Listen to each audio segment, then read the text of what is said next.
Hi friends, మీరు ఇక్కడ చూస్తున్న తేనెపట్టు మన జీవన మనుగడకి చాలా ఉపయోగపడుతుందండి. అది ఏ విధంగా ఈ వీడియోలో చూపిస్తాను చూడండి.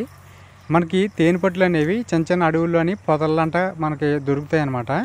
ఈ తేనెటీగలు చేసే ప్రక్రియ ప్రకృతిలో ఏంటంటే, ఒక పువ్వు నుంచి ఇంకో పువ్వుకి తేనె సేకరించడానికి వెళ్ళినప్పుడు ఆ పుప్పొడి ఏదైతే ఉంటుందో ఆ పుప్పొడిని ఇంకో దగ్గర చేర్చడం వల్ల ఇంకో పువ్వుకి అవి పరాగ సంపర్కం జరుగుతాయి. పువ్వును అంటే పాలినేషన్ జరిగి సీడ్స్ కడతాయండి, విత్తనాలు తయారవుతాయి.